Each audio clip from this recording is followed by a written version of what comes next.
안녕하십니까. 아라메디컬 그룹의 윤성민입니다. 여러분들 개인 비전 잘 수립하시고 잘 공유하셨나요? 네, 개인 비전을 먼저 이렇게 잘 공유한 다음에요. 여러분들이 그러면 다음 해에 내가 개인적으로 해야 될 목표를 수립하게 되셨을 겁니다. 개인 비전을 수립한 다음에 무슨 생각이 드셨어요?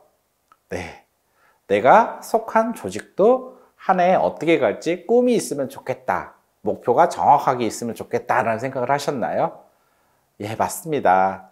개인 비전을 수립한 다음에는요, 사실 우리가 많은 시간을 어디에서 보내고 있죠? 사실 우리가 보내는 시간의 상당히 많은 대부분의 시간을 직장에서 보내고 있습니다. 내가 속한 내 조직에 새로운 한 해에 어떤 목표로 갈지를 명확하게 만드는 것은 매우 중요합니다. 제가 최근에 많은 병원들도 이렇게 부서 비전을 수립해 주고 있는데요. 병원들이 저한테, 뭔가 해야 되는데 어떤 걸 하는 게 지금 가장 도움이 될까요? 라는 질문을 많이 해요. 그리고 어떤 교육을 해주세요. 어떤 컨설팅을 해주세요. 이렇게 묻지 않고요. 어떤 걸 하고 싶은데 뭘부터 하면 좋을까요? 라는 질문을 많이 합니다. 그럴 때 제가 항상 하는 말이 먼저 비전을 수립하는 교육부터 하십시오 라고 얘기를 해요. 그만큼 저는 15년 동안 비전이 얼마나 중요하고 그 비전을 통해서 병원들이 놀랍게 성장하는, 그리고 부서가 놀랍게 성장하는 모습들을 경험을 하고 있습니다. 제가 최근에 그 부서 비전들 7년 전에 수립한 병원이 있어서 그 부서 비전을 한번 리뷰한 적이 있어요. 강의를 하다 보니까 전에 수립했던 병원들 부서 비전을 좀 쭉 리뷰를 했는데요. 정말 놀라운 것은 7년 전에 그때 막 병원 만들어질 때 부서별로 다 비전을 수립했는데 이병동, 삼병동, 원무과 이런 식으로요. 수립했는데 시간이 7년이 지나서 딱 봤더니 우와, 대부분 이루어지고 있더라는 거죠. 그래서 참 비전이 무섭다는 생각을 하게 됩니다. 그리고 다른 병원들도 보다 보니까요. 어떤 비전을 정말 잘 수립한 경우들이 있습니다. 균형 있게 그리고 올바르게 수립한 병원들 보면 현재 대부분이 많은 병원들이 그런 모습으로 돼 있다는 겁니다. 제가 이렇게 만났던 원장님들 중에서 비전이 명확했던 원장님들이 있어요. 10년 전에 물어봤을 때 이런 비전을 갖고 있습니다 라고 병원. 근데 어떻게 보면 그 당시에는 그게 말도 안 되는 비전인 것 같은데요. 지금 세월이 지나서 10년이 지나 보니 참 놀랍게 그런 병원들이 대부분 성장해 있다는 겁니다. 여러분들이 지금 수립하는 부서 비전들이요, 여러분들이 아마 3년, 5년 지나면 본인도 모르게 그런 모습으로 성장되어 있는 것을 경험해 볼 수가 있습니다. 그러면 부서 비전은 어떻게 수립하는 게 좋을까요? 우리가 보통 부서 비전 수립하다 보면은 대부분 재무적 관점에서 비전을 수립합니다. 내년에는 우리 병원 목표가 얼마를 버는 거니, 얼마를 하겠다. 우리 병원 신안이 몇 명이니 신안을 몇 명 확보하겠다. 이런 식의 재무적 관점에서 목표를 수립하게 되죠. 그런데 최근에 기업의 비전을 수립할 때는요, 이런 재무적 관점만 수립하는 게 아니라 BSC라고요, 균형적인 비전을 수립하는 방식을 취하고 있습니다. 바로 밸런스 스코어카드의 약자인데요.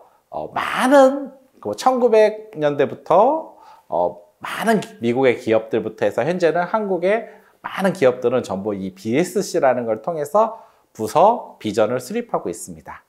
그럼 그 BSC로 수립하라고 했는데 그거는 무엇을 얘기하냐면 좀 전에 얘기한 재무적 관점에만 생각하는 게 아니라 고객 관점, 그리고요 프로세스 관점, 그리고 학습 성장 관점, 이 네 가지의 균형 있게 여러분들이 이뤄야 될 비전을 수립하는 걸 우리가 BSC에 맞는 비전이라고 수립한다라고 얘기를 합니다.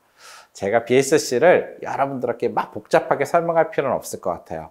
여러분들이 도표 하나 딱 보시면 이해할 수 있을 것 같습니다. 그렇다면 이제 BSC를 우리가 수립할 때 이왕이면은 개인 비전처럼 어떻게 하면 좋을까요? 측정할 수 있게 수립하면 좋겠죠. 우리가 그거를 KPI 측정 지표라고 하는데요. 비전 수립할 때 여러분들이 가장 유념해야 될 건 바로 측정할 수 있느냐입니다. 그래서 이왕이면은 측정할 수 있는 걸 수립하고요. 그리고 이것도 멀리 보지 않고 당장 내년 한 해 동안 우리 부서가 이루어야 될 것들을 먼저 한번 작성해 보시면 됩니다. 그러면 한번 생각해 보세요. 이게 부서마다 다릅니다. 어떤 부서는 재무적 관점이 되게 중요한 부서가 있죠. 뭐 원문과라든지 재무를 담당하는 부서라든지는 당연히, 그리고 각 진료과들도 과마다 달성해야 될 재무적 목표가 있지 않습니까? 되게 중요한데, 또 어떤 부서는 고객 관점이 매우 중요합니다. 우리 간호과는 재무 관점보다 고객 관점과 프로세스 관점이 매우 중요하죠. 고객들한테 어떻게 만족을 줘서 우리 병원이 더 잘 되게 할 건지, 이게 다 연결돼 있지 않습니까? 그리고 어떤 부서는 또 프로세스 관점이 중요하기도 하고요. 그리고 이런 관점들을 다 이루기 위해서는 반드시 해야 되는 게 뭐죠? 선행해야 될 게, 바로 학습 성장 관점이죠. 특히 병원은 학습 성장 관점이 매우 중요합니다. 왜 그럴까요? 우리가 뭔가를 이뤄내는 것들이 전부 대부분이 사람에 의해서 이루어지게 됩니다. 그래서 우리가 이걸 이런 고객 만족을 위해서, 이런 프로세스 개선을 위해서, 이런 재무적 성과를 만들기 위해서는 우리가 어떻게 학습하고 성장하고 해야 될지에 대해서 함께 수립하는 게 매우 중요합니다. 우리가 이 4가지 관점에 맞춰서 한번 작성해 보시면 돼요. 그러면 재무는 우리 부서에서 어떤 새해 어떤 그 재무적 목표를 좀 더 절감할 수 있을까? 그리고 이룰 수 있을까? 어떤 부서, 간호팀 같은 경우 되게 간단하게 얘기하는 경우들도 있어요. 비용을 줄이기 위해서, 온도를, 에어컨 온도, 난방 온도를 적정 수준에 맞춘다, 불을 잘 끈다, 소모품을 잘 관리한다, 정확하게. 가끔 제가, 우리 영양팀 같은 경우 잔반율을 줄인다, 전체 어떤 비용을 줄인다, 이런 몇 프로 줄이겠다, 이런 식으로 발표하는 경우도 많이 있습니다. 이런 식으로 모든 부서가 어떤 재무적 관점이 있겠죠. 그리고 우리가 프로세스 관점은 뭐죠? 어떤 의원들 같은 경우는 사실 우리가 가장 머리 아픈 게 뭐죠? 대기 시간이죠. 대기 시간을 어떻게 좀 더 줄일 수 있을까? 그리고 어떤 진료 프로세스를 어떻게 좀 더 줄일 수 있을까? 좀 더 스마트하게 만들 수 있을까? 이런 모든 것들이 다 프로세스 관점이죠. 또 우리가 뭔가 미팅을 할 때도 좀 더 프로세스를 잘 만들어서 좀 더 성과 있는 미팅을 할 수 있을까? 이런 모든 관점들을 우리가 프로세스 관점이라고 얘기할 수 있습니다. 그리고 우리가 고객 관점 얘기해도 이거는 끝이 없죠. 모든 현재 기업들, 병원들은 고객에 대한 포커싱이 제대로 되어 있지 않으면 성공하기가 상당히 힘듭니다. 따라서 고객 관점에서 우리가 어떻게 만족시킬 수 있을지, 좀 더 나가면 어떻게 매우 만족시킬 수 있을지를 각 부서마다 올해 목표를 수립하는 거죠. 이런 것들을 이루기 위해서 우리가 학습 성장 관점에서 어떻게 우리가 모여서 학습도 하고, 또 함께 공유도 하고, 또 함께 좀 더 좋은 부서, 팀워크로 만들지에 대해서도 학습 성장 관점에서도 잘 수립할 필요가 있습니다. 이렇게 4가지 관점에서 수립하다 보면요, 여러분들이 골고루 빠짐없이 균형 있는 부서 비전을 수립하게 될 겁니다. 어렵게 생각하시면 어려운데요, 사실 어렵지가 않습니다. 제가 15년 동안 수많은 병원들 BSC 부서 비전을 수립했잖아요. 처음서부터 너무 어렵게 우리가 측정 지표 잡고 이러면 너무 복잡하고요. 어떤 BSC를 수립하는 어떤 전반적인 어떤 그 프로세스가 있어요. 그런데 이런 것들을 다 좀 더 줄여서, 그러면 내년에는 우리가 목표를, 우리 부서 비전이 이제까지 없었잖아요. 부서 비전을 처음 스타트하는데 큰 의미를 뒀으면 좋겠습니다. 그리고 이왕이면은 스타트하는 과정을 BSC에 맞게 각 섹션마다 적어도 3개 이상씩 찾아보시는 겁니다. 그리고요, 진짜 중요한 건 뭐죠? 부서 비전을 수립할 때 이왕이면은 지금 보신 영상을 같이 보시고요, 직원들이랑 함께 모여서 수립하는 거예요. 여러분들이 보통 이제 부서 비전 수립하세요 하면 관리자만 쭉 생각해서 쭉 수립하고 내는 경우가 있습니다. 그런데 비전을 달성하기 위해서 가장 중요한 게 공유라고 했잖아요. 내가 의견을 같이 공유하고 내서 함께 가야 될 목표를 수립할 때 사람은 내가 참여하고 싶은 마음이 들겠죠. 따라서 부서 비전을 수립할 때 이왕이면 같이 모여서요. 같이 의견을 하나라도 내고 그 의견들을 같이 수집해서 우리가 어떻게 나갈까를 공유하는 시간을 꼭 가져야 됩니다. 그런 시간을 통해서 부서는 이렇게 한번 가보자라고 목표를 수립하고요. 개인 비전 수립할 때도 또 제가 뭐라고 했죠? 수립하는 것만큼 중요한 게 공유라고 얘기했습니다. 부서 비전도 똑같겠죠? 부서 비전도 여러분들 부서의 비전만 알아서 조직이 잘 갈 수 있을까요? 그렇지 않죠. 병원이 잘 가려면요. 모든 부서가 어떻게 되죠? 팀워크를 맞춰야 되고요. 어떻게 하는지를 서로 잘 알아야 됩니다. 따라서 부서 비전들을요. 한번 다 모여가지고 공유하는 시간이 필요합니다. 부서마다 발표하는 거죠. 우리 부서는 새해 이런 목표를 갖고 이렇게 실천하려고 합니다. 라는 걸요. 모든 부서가 같이 공유하다 보면 저 부서는 저런 목표를 가지고 가는구나. 저 부서는 저런 목표를 가지고 가는구나. 라는 것을 우리가 알 수가 있겠죠.